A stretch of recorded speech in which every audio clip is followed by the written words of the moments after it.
જય શ્રી રામ. હર હર મહાદેવ. તમારા સુખ અને દુઃખનું કારણ તમારું કર્મ છે. સુખ દુઃખ કર્મનું ફળ છે. કોઈને દોષ ન આપો. માતાને, પિતાને, ભાઈને, બહેનને, મિત્રને, કુટુંબને, સમાજને, દેશને, માનવતાને દોષ ન આપો.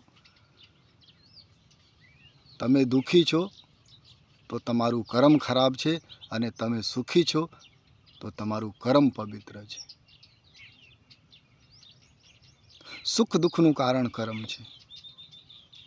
કોઈ એન્જિનિયર બની જાવે, કોઈ ડૉક્ટર બની જાવે, કોઈ સાહેબ બની જાવે, કારણ એજ્યુકેશનમાં ધ્યાન આપે, શિક્ષણમાં ધ્યાન આપે તો આગળ જાવે. અને તમે ધ્યાન ન આપો તો બેરોજગારી આવી જાવે. પછી તમે બીજાને દોષ આપો. નહીં, સુખ દુઃખ કર્મનું ફળ છે. આ જગતમાં પ્રતિસ્પર્ધા છે. કોઈને દોષ ન આપો. ઘણા લોકો તો એવી વાત કરે છે કે બાપુ હું તો બહુ દાન ધર્મ કરું છું તો દુઃખી કેમ છું. ભલે તો તમે બોલો છો હું દાન ધર્મ કરું છું, તમારા અંદર અભિમાન છે. આ ધરતી ઉપર તમે એક તિનકા પણ નથી લાવેલા. કોઈ પણ મનુષ્ય, રાજા હોય કે મારા જેવા રંગ હોય, કોઈ મનુષ્ય ધરતી ઉપર એક પણ વસ્તુ નથી લાવેલા. તમે ક્યાંથી કોઈને દાન કરો, ધર્મ કરો? પણ લોકો કહે છે હું બહુ દાન કરું. ભગવાનની કૃપા છે તો તમે દાન કરી શકો. એની કૃપા ન હોય તો તમે ક્યાં કરી શકો? એક મિનિટ શ્વાસ પણ નથી લઈ શકતા પ્રભુ કૃપા વગર. કોઈ માણસો ખૂબ આનંદમાં હોય, મોજમાં હોય, ધનવાન હોય, એક સમય એવા આવે કે લોકો નિંદા કરે. એનું કારણ શું છે? કર્મનું ફળ છે. કાંઈ બોલી દેવું એવી વાત તો જીવનમાં દુઃખ આવી જાય. સુખ અને દુઃખ કર્મનું ફળ છે. કોઈને દોષ ન આપો. એક બાર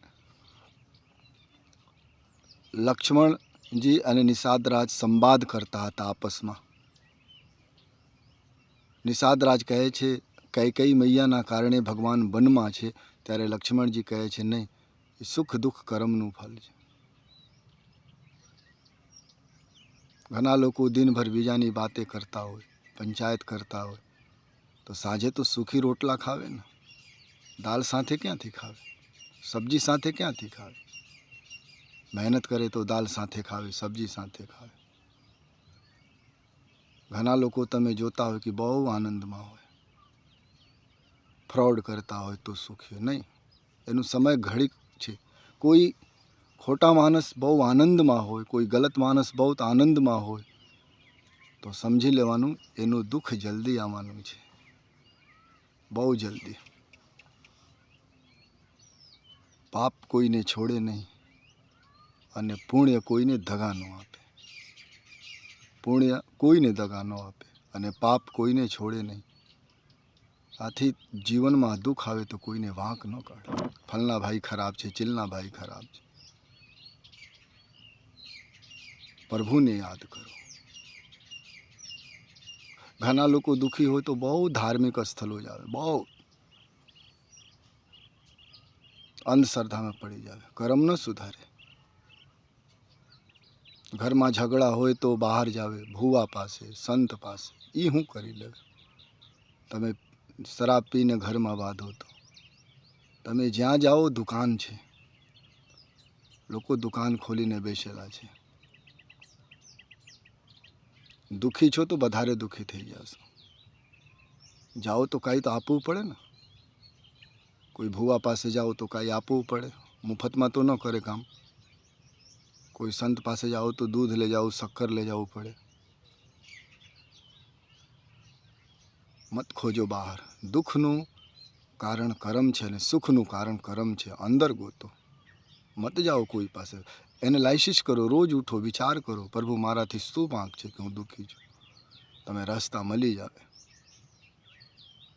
કોઈ વ્યસનના કારણે દુઃખી છે, કોઈ બીજાની નિંદાના કારણે દુઃખી છે, કોઈ કલેશના કારણે દુઃખી છે, કોઈ વાણીથી દુઃખી છે. કર્કશ વાણી બોલો તો કોઈ મારી લેવે.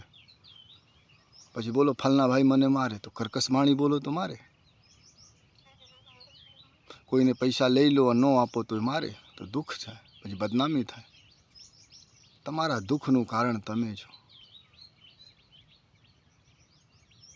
ઘણા લોકો તમે જગતમાં લાલચ આપે.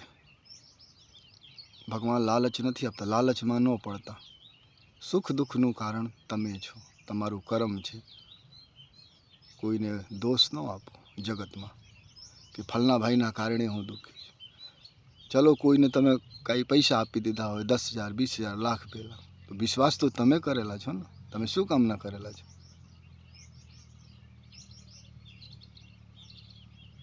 આ જગતમાં સાવધાન રહેવાનું, હરિભજન કરવાનું, કર્મ પવિત્ર રાખવાનું, મનથી પવિત્ર સોચો. દાન ધર્મ ભલે ન કરો, કોઈને મત આપો, મન પવિત્ર રાખો, પવિત્ર કર્મ કરો, જીવનમાં દુઃખ આવે નહીં.